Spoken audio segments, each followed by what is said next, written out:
Do you know how crazy the captain is to catch crabs? Keith ran straight to the border with the neighboring country. That crab harvest is a real tunnel because they catch too many crabs. It was quickly detected by ships from neighboring countries. Keith was talking to that boat. I can't get enough of Keith. He turned and pulled out a shot of truth. Keith may be out of luck this time. Then the picture came to the wizard. The weather here is one hell of a mess. Keys is also on the Russian border. It's where they had a good harvest last year. So Keith brought 250 crab pots this time. We're going to cover the whole area to achieve the 90 tons quota as quickly as possible. With the crew ready, Keith ordered the crew to start throwing cages. Follow the crab pot into the sea one by one. The radio in the captain's cabin suddenly began to go mad. Keith thinks it's because of electromagnetic interference. After all, Russia is now at war. Electromagnetic interference at the border is normal. But Keith was still upset about the situation. He said he had a bad affair with a Russian fishing boat years ago. And now he's sick of Russian fishing boats. 600 miles northeast of the Summer Bay. They're on their way to the crab pot they threw a day ago. Bill says he's done 50% of his quota. We're tracking one right now, caught at a depth of 130 meters. If only these crab pots could catch, Bill can pay off the rest of the $100,000 loan. 5 minutes later, after reaching the designated position, the crew began to salvage. Turn with the take-up machine. Bill's little heart was in his voice too. Then the crab pot board harvest is okay. The crew sorted out a total of 41 birds. We barely caught the fish. Then the second cage ship harvest is also a lot. There was a harvest of 55 birds after sorting. It wasn't long before Bill got the news. It's on radio channel 16. There's a trawler passing near Bill, and that trawler has a good chance. Right over the crab pot Bill dropped yesterday. Bill was in over his head, so Bill told the crew to pack the crab pots. Going to see where the trawlers pass. But before we go there, Bill needs a partner to boost his morale. Then the view goes to the Winona. They don't have a very good harvest here. The average is only about 10. Let's not say we've met our quota on this harvest. It's hard to keep Sean from losing money. Then Bill's call came. The two men made routine inquiries about the harvest. Bill says the harvest is good on his side. Bala bala bala. Then Bill asked Sean to work with him. The goal is to take out a fishing trawler. Either way, we can tell Sean where the catch is. Sean agreed to Bill right away.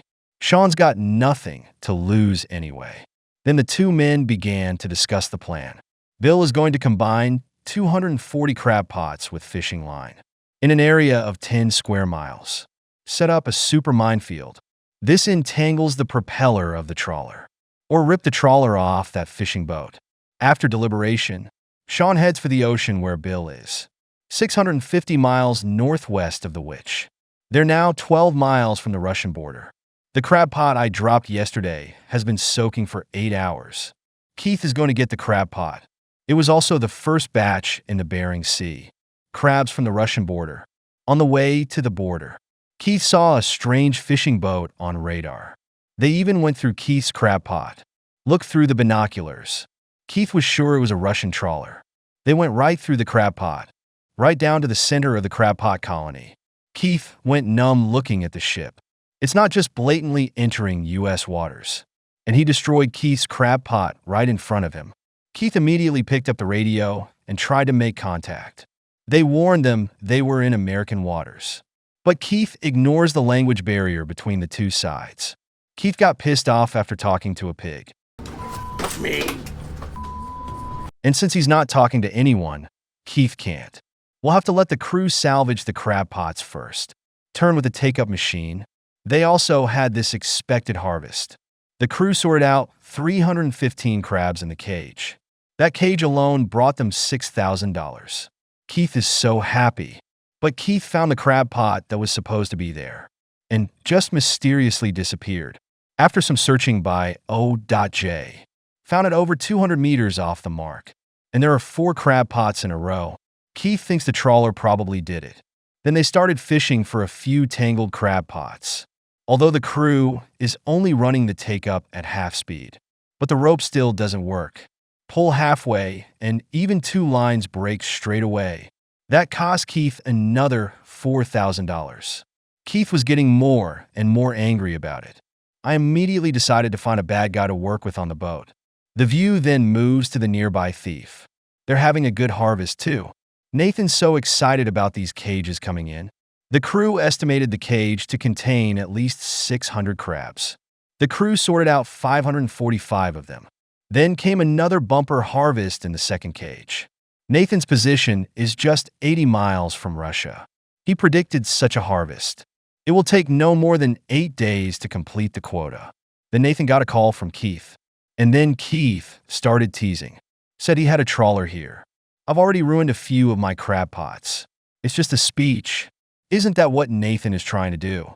Watching the harvest crew below, there was immediate impatience on his face. I didn't wait for Keith to ask him to help. Nathan's going to go ahead and say he's got something to do.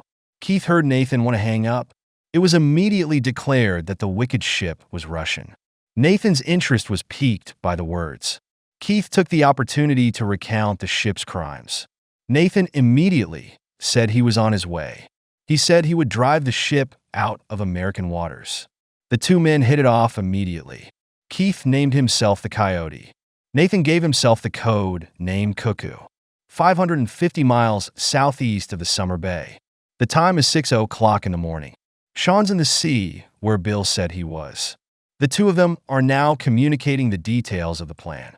When that was done, the Winona began to cast her cage. At the same time, the nearby Summer Bay also began to cast cages. Time flies to half an hour later. Sean spotted the situation first. GPS says a trawler is heading their way. Come to Bill. That's when he found the signal. He feels the speed of this thing, doesn't want a trawler. And this thing doesn't have a light on. But whatever this thing is, as long as he runs over his own fishing line, if you don't die, you have to peel. 600 miles northwest of the Witch. Nathan and Keith have met. They're teasing each other about whether they have passports. They're now 4 miles from Russia. Then the two men began to discuss the plan. They're planning a crab pot less than 50 meters away. 400 crab pots made into a giant grid. If any trawler dares to come, the grid of crab pots will tear the trawl apart. Before we start planning, the crew also performs a sacred raising ceremony. After the crew and captain saluted, they let off another flare from another boat. When the flare burns down, the crew also began to cast cages. Follow the crab pot into the sea one by one. The picture came the next morning. Their plans for both ships have been more than completed. They named it Operation Station Airdrop. The two of you guys are getting close to 100. Better than a 20-year-old like me. The two then discussed what to eat for breakfast. They were just talking and talking, and the crew is throwing crab pots out there. As time goes by, the two men in the captain's room could not close their happy mouths. As the two men finish chatting, the crew is finishing up their work, but Keith suddenly realized they were too close to the border. Close enough to push a wave across the border. Keith lied then and there. He doesn't want to be greeted by the Russian Navy on the border. But to go back the crab pot, can't go to the designated location. So Keith did a 360-degree U-turn. The crew also took advantage of the U-turn. He threw the crab pot down, 600 miles southeast of Summer Bay. It was time for the two of them to fish for the crab pot. After the two wished each other good luck, the view goes first to the Winona. Sean's scared of the crab pot getting dried out by the trawl, so he picked up his binoculars and looked. Fortunately, the crab pots are still in place.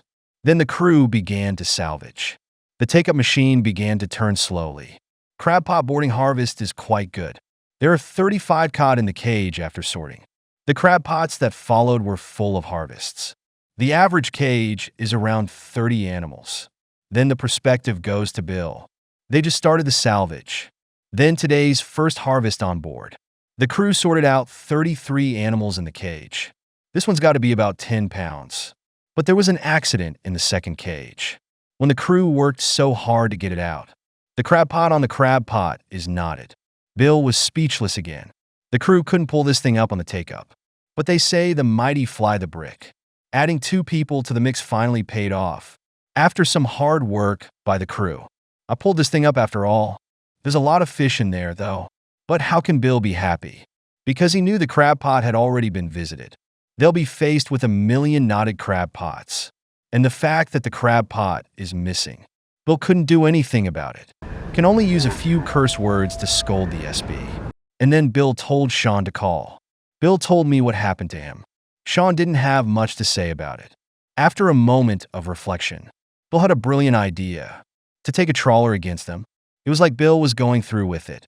So the two decided to continue to set up a large number of crab pots, to the death of that trawler. Then the two boats began to drop crab pots. This time it's not a two-person crab pot, and it's dried out. It was the trawler whose net was dried out, 600 miles northwest of the Witch. The two were talking on the phone. They haven't seen the Russian ship in 2 days. Keith felt like the boat was supposed to be. They didn't know the airdrop scared them away. Then 2 people have another horn. Soon the time came 6 hours later. The picture came to Thief. Nathan said he doesn't usually run this far. But now that the Russian ship has crossed the border, myself and Keith must defend the country's territory. Then the timeline comes to the beginning. Freddie taught the new crew boss. Nathan's wife gives him a massage. Then Freddie, who was changing, spotted the missile. Nathan, too, was stunned and speechless. All the crew gathered around the captain's cabin to watch. Nathan feels like the missile's headed for Anglake. Then Nathan hurried to tell Keith about it. Keith got up when he heard the jerk. Get out there and see the missiles.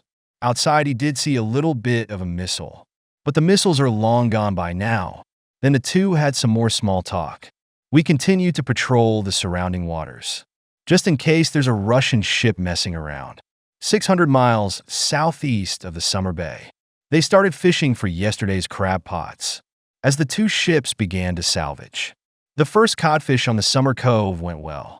On the other side, the Winona's cod are on deck, with cages of cod on deck. Bill is more excited pig bark. The clock ticks down to 2 hours later. Sean called Bill. A big thank you to Bill. Help me find the cod. He says he can now go back and deliver. This is the end of their cooperation. 600 miles northwest of the Witch. They went on a 2-day tour. No Russian fishing boats have been seen until now. The 2 men felt that the Russian ship had been driven away. But not an hour after I said that, Keith found a strange ship.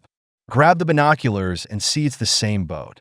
Keith immediately gets on the radio and starts warning, although the ship hasn't answered yet. But the GPS saw that one heading back to Russian waters. It also declared the 2 men's security plan a success. Then the crew began fishing for crab pots. The first pot of crabs is almost full. After sorting, there are 350 crabs. The view goes to Nathan. They also had a successful harvest of crab pots. Then they talked on the phone. So that's the end of this video. Do you want to know what happened next? See the chart below for Captain's earnings.